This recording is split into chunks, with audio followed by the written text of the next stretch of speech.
بسم اللہ الرحمن الرحیم، السلام علیکم۔ میں ہوں سیبی کاظمی، آپ دیکھ رہے ہیں فیس بک اور یوٹیوب۔ آج جمعے کا دن 6 دسمبر۔ پہلے آپ کے سامنے اہم خبریں رکھوں پھر اس کی تفصیل۔ سب سے پہلے تو آپ کو جمعہ ایک دفعہ پھر مبارک ہو۔ 2025 کا مکمل عبوری سیٹ اپ 20 شرائط کے ساتھ، جس میں نئے انتخابات کی تمام تفصیلات بھی شامل ہیں، آپ کے سامنے رکھتا ہوں۔ 13 دسمبر پشاور میں، 14 دسمبر کا جلسہ اور 13 کی ڈیڈ لائن۔ عمران خان نے محسن نقوی کے ملک سے فرار ہونے کی پیشن گوئی بھی کی۔ ڈی چوک پر ایک اور دھرنے کی کال مولانا فضل الرحمان 8 دسمبر کی ڈیڈ لائن دے رہے ہیں۔ سپریم جوڈیشل کونسل کا اجلاس منع کرنے کے باوجود شروع ہوا۔ بڑے استعفے کی گونج اس وقت جو وہ سنائی دی جا رہی ہے۔ عمر یوب راجہ بشارت کی رہائی ہوئی۔ عدالت پولیس پر برہم بھی ہوئی۔ آزاد کشمیر میں حالات خراب اور وزیراعظم ہاؤس کے گھراؤ کا اعلان کیا جا رہا ہے۔ اور بشرا بی بی نے پہلی دفعہ ڈی چوک کی اصلیت کھولی، اس کا منظر عام پر آ کے انہوں نے بتایا۔ اور عمران خان پر مقدمات کی ایک سیریز شروع ہوئی، 188 تک پہنچے، لیکن معاملات جعلی مقدمات کا پول کھل چکا ہے۔ اور اس کے ساتھ ساتھ اوورسیز پاکستانیوں کے بڑے احتجاج بھی چل رہے ہیں۔ ڈونلڈ ٹرمپ نے ابھی چین میں ایک نیا اپوائنٹمنٹ بھی کی ہے۔ چین کے معاملات سے پاکستان پہ بڑا اہم اثر پڑے گا۔ تفصیل سے بات کروں، سب سے پہلے جو عبوری سیٹ اپ بنایا جا رہا ہے، جس میں تجاویز بھی ہیں، ہدایات بھی ہیں، اور اس میں جو سب سے اہم بات ہے کہ مذاکرات کا یہ معاملہ جو عمران خان کے ساتھ 24 تاریخ کو طے ہو چکا تھا، حکومت اس پہ عمران خان کو 2 ہفتوں کے اندر رہائی پر بالکل رضامند تھی، تیار تھی۔ عمران خان اس کال سے پہلے رہائی کی بات ان سے چاہ رہے تھے کہ تمام لوگوں کو رہا کیا جائے۔ حکومت نے انکار کیا اور یہ ڈیڈ لاک تب سے شروع ہوا، جس کی تصدیق تمام صحافیوں نے بھی کی، سیاسی رہنماؤں نے بھی کی کہ بالکل واقعی یہ معاملہ ایسے ہی ہوا ہے۔ حکومت رہائی کے اب معاملات کے ساتھ 9 مئی کا مطالبہ بھی شامل کرنا چاہتی ہے اور عمران خان کو باہر نکل کر احتجاج سے روکنا چاہتی ہے۔ خان اس پر بالکل کسی صورت میں تیار نہیں۔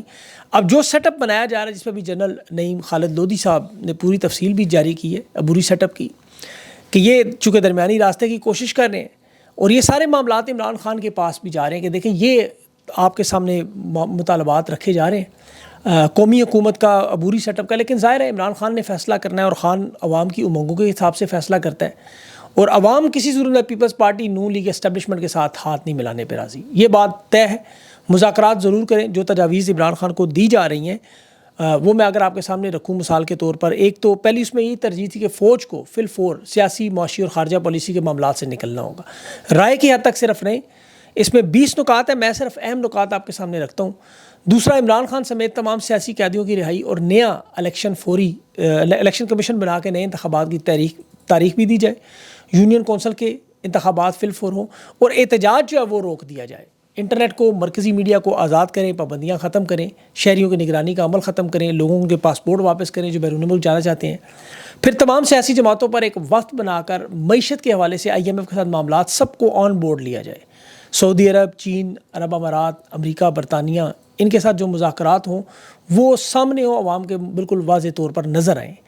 اب یہ وہ تمام مطالبات ہیں جو بظاہر آپ کو نظر آتے ہیں، ٹھیک ہے، اور اسٹیبلشمنٹ تک پہنچ بھی رہے ہیں سارے معاملات، اور مرحلہ وار ان کی جو تفصیلات ہیں وہ حکومت بھی لے رہی ہے، حکومت بھی ان مطالبات پر راضی، لیکن یہاں پہ اپنی شرائط 9 مئی کے حوالے سے ڈالنا چاہتے ہیں کہ خان معافی ضرور مانگے۔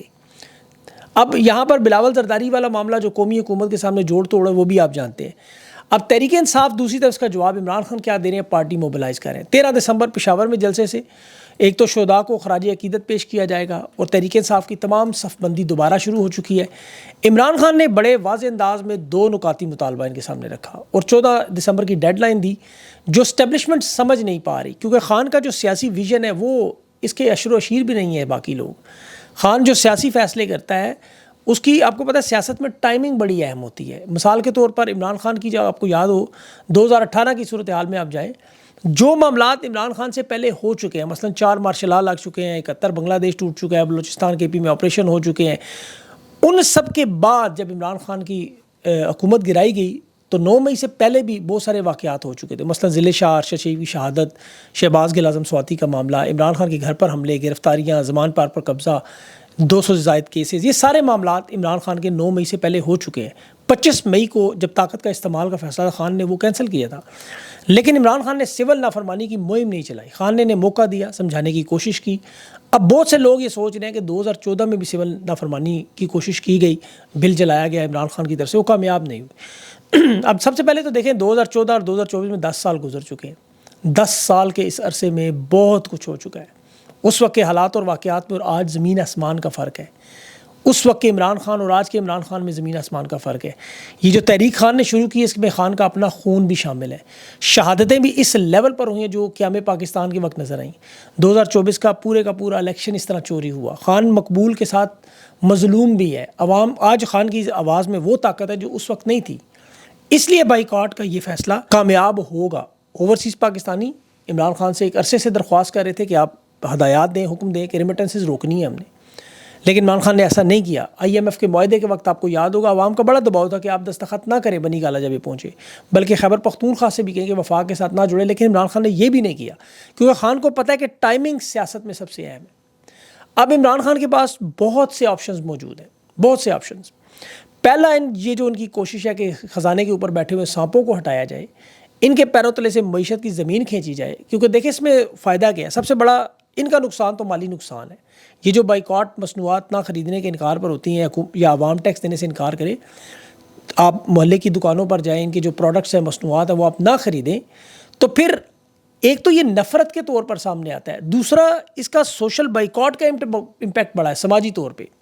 ابھی آپ حکومتی وزراء سے میری بات چیت ہوئی, وہ خود بھی پبلک میں بھی کہہ چکے ہیں کہ شادی بیاہوں پہ لوگ ہمیں بلاتے نہیں, جنازوں پر ہم جا نہیں سکتے. تو یہ بہت بڑا معاملہ ہے. دیکھیں اس طرح کے جو معاشی بائیکاٹ ہے, سوویت یونین اس کی بہت بڑی مثال ہے, بہت بڑی طاقت تھی, ٹوٹی 16 ملک بن گئے معیشت سے. تو معیشت کا جو مسئلہ ہے وہ جڑا ہوا ہے معیشت کے ساتھ اور امن و امان کے ساتھ. صرف نومبر کے مہینے میں آپ دیکھیں 61 دہشت گردی کے حملے ہوئے ہیں, جو 27% زیادہ, 170 سے زائد لوگ جو ہے اس میں کام آ گئے, 225 زخمی ہیں. ایسے حالات میں جہاں بلوچستان اور KP کے سر فہرست ہے, تو وہاں بائیکاٹ تو کمر توڑے گا کہ نہیں, آپ خود سوچ لیں.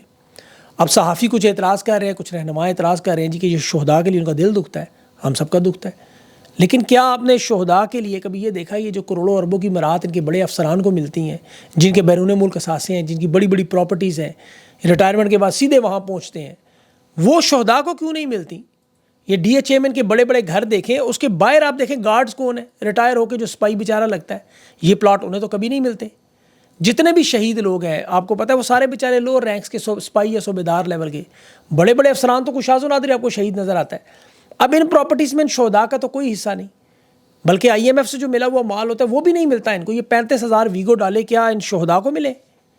یہ 1.5-2 کروڑ کا ایک گاڑی کے ڈالا جو ملا ہے, کتنے لوگوں کو شہداء کی اس میں سے مالی معاونت ہو سکتی تھی؟ ان کے جو زندگی میں بڑے بڑے گولف کلب بنے ہوئے ہیں, بڑی بڑی عظیم الشان ان کے ہوٹل بنے ہوئے ہیں, شاپنگ سینٹر بنے ہیں, یہ شہداء کو تو نہیں ملتے. شہداء بیچارے تو ان دکانوں میں بھی نہیں جا سکتے. تو اس لیے قوم جانتی ہے یہ منجن بیچا جا رہا ہے. یہی سیاسی رہنما, یہی صحافی آپ کو کبھی واردات بتاتے نہیں ہیں کہ یہ سیاسی مفاد کے لیے, اقتدار کے لیے کیا کیا کام کر رہے ہیں, کس لیول پر چلے گئے. آپ اس پورے معاملے کو اگر بیٹھ کے غور سے دیکھیں تو یہ آپ کو نظر آئے گا یہ نواز شریف کا انتقام تھا بہت بڑا فوج سے.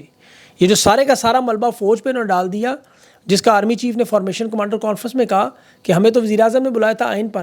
مریم نواز کا بیان دیکھو, کہتی ہے پنجاب پولیس کو تو ہم نے سختی سے منع کیا, گولی نہیں چلانی, ہم نے تو ہتھیار بھی لے لی, یعنی ہم شامل نہیں ہیں.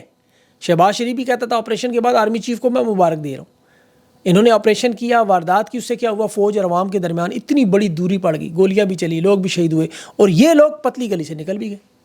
اب جو اداروں کے اصل ترجمان ہیں, مثلا یہ فیصل واڈا ہے, راوی حسن ایوب ہے, منیب فاروق ہے, سہیل وڑائی, ان کے بیانات سنیں آپ. یہ تو شروع میں آپ کو بتا رہے تھے کہ 100 کے قریب سر کھولیں گے, نہیں چھوڑیں گے, مار دیں گے, اڑا دیں گے, پھاڑ دیں گے. اس ساری واردات میں آپ کو نون لیگ کے رہنماؤں کا نام نظر نہیں آئے گا, نہ پیپلز پارٹی کے لوگوں کا. دوسری طرف پاکستان کی عوام اور ادارے آپس میں کھڑے ہو گئے, ان کی حکمت عملی کام کر گئی.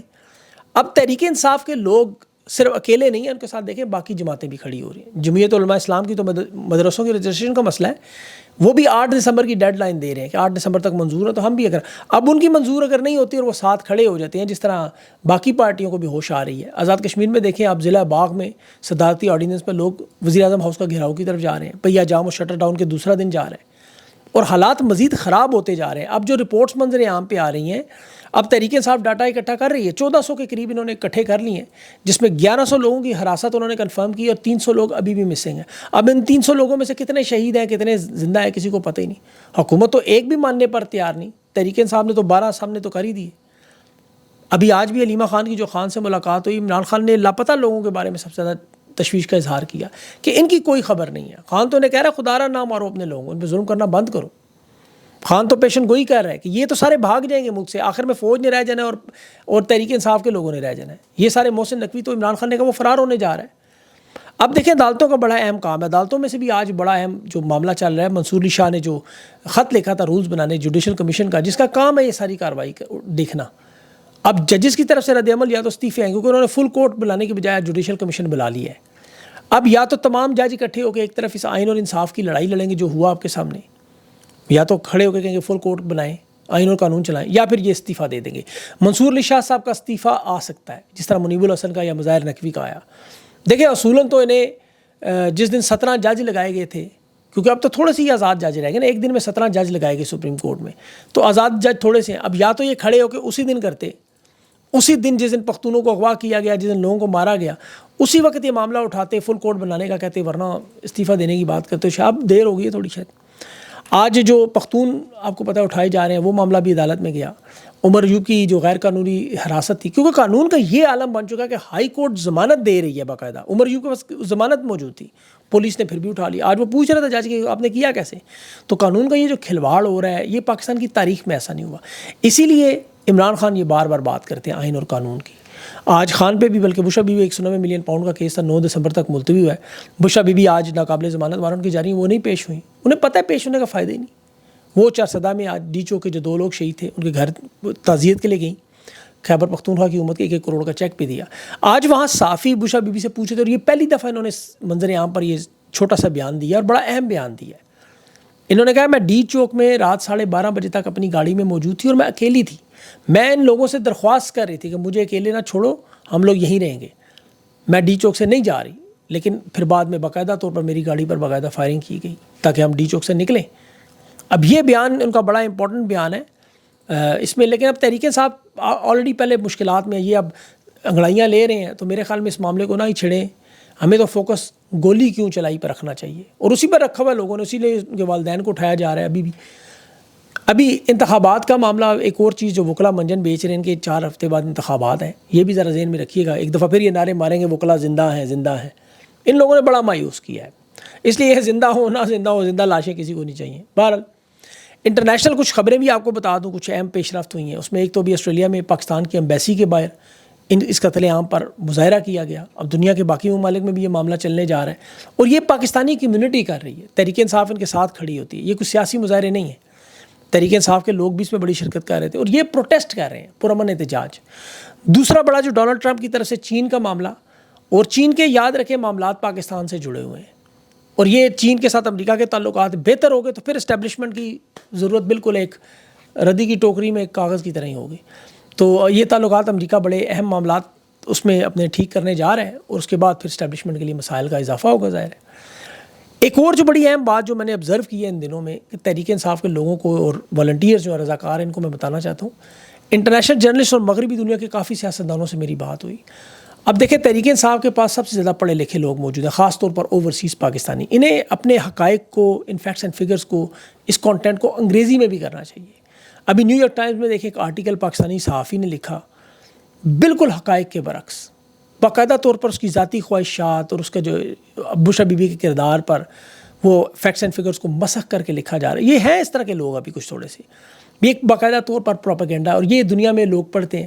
اب اوورسیز پاکستانی یا والنٹیئر ان چیزوں کو انگریزی چینل بنا کے یا انگریزی میں کانٹینٹ میں اس کو توڑ سکتے تاکہ دیگر قومیت کو بھی پتہ چلے. یہ باقاعدہ ایک میڈیا سیل بنائیں. میرا تو ان کو مشورہ ہے, اور جو لوگ, میں خود بھی کوشش کر رہا ہوں کہ اس پہ کام کروں, ریسرچرز, کانٹینٹ کریٹرز جو ضرور رابطہ کریں اس پہ. حقائق مسخ کر کے جو لوگوں کے سامنے رکھیں, اس کا توڑ نکالنا چاہیے. عوام کے سامنے, دنیا کے سامنے حقائق رکھیں. تحریک انصاف کی شہادتیں ہوئی ہیں, یہ لوگ 12 کے انسے پہ پھنس گئے ہیں. بھئی ان سے کوئی پوچھے کہ آپ 12 یہ انسان نہیں ہیں, آپ ایک کہہ لیں, صرف ایک کہہ دیں. بھئی ایک بندہ بھی کیوں شہید ہو بے گناہ. تو اس لیے ان لوگوں کو سوچنا, یہ پرامن لوگوں کے جانے کو کہہ رہے ہیں جی کہ وہاں انہوں نے کوئی تشدد کیا. اس آرٹیکل میں اس بندے نے بڑی فضول باتیں لکھی ہیں, بالکل misconception. G Bushra be be ایک بڑا پراسرار کردار ہے اسلامی, مطلب یہ اصل میں دنیا کو پیش کرنا چاہتے ہیں کہ عمران خان دیکھیں قدامت پسند مسلمان, جو بالکل نون لیگ نے پہلے بھی کام کیا. تو اس طرح کی چیزوں کو دیکھیں. پھر ان کے جو لوگ خود اب نون لیگ کے جو رہنما ہیں, یہ بھی انگلش میں کیوں کر رہے ہیں کہ میڈیا کا, انٹرنیشنل میڈیا کا ان کے اوپر دباؤ ہے. تو اس کو ذرا غور کریں اس چیز پر, اور اس میں ضرور آپس میں مل جل کر کوئی شروع کریں کنٹینٹ کریٹر. خیر اب تو بہت سارے سوشل میڈیا کے لوگوں کو بھی اٹھانے کی کوشش ہو رہی ہے, لیکن یاد رکھیں ایک اٹھاتے ہیں 3 اور آ جاتے ہیں, 3 اٹھاتے ہیں 6 آ جاتے ہیں. تو یہ تو ایک سلسلہ چلتا رہے گا اور چلتا رہے گا. کسی کی جانے یا آنے سے کام رکتے تھوڑے ہیں. خان جیل میں آج تحریک انصاف کہاں سے کہاں پہنچ گئی آپ دیکھ لیں. یہ تو کہتے ہیں جنرل فیض چلاتا ہے, فیض بیچارہ بھی جیل میں ہے, اور تحریک انصاف کی مقبولیت میں اضافہ ہے. تو ان لوگوں کو سمجھ آنی چاہیے کہ لوگوں کو ہٹانے سے نمبر کم کرنے, یہ نمبرز گیم ہے, ہم سب نمبرز ہیں. ایک نمبر ہٹے گا دوسرا آ جائے گا, دوسرا ہٹے گا تیسرا آ جائے گا. یہ تحریک چل رہی ہے. انشاءاللہ مزید جو اپڈیٹس ہیں وہ اگلے ویلاگ میں آپ کے سامنے رکھوں گا. اپنا خیال رکھیں, مجھے اجازت دیں, اللہ حافظ.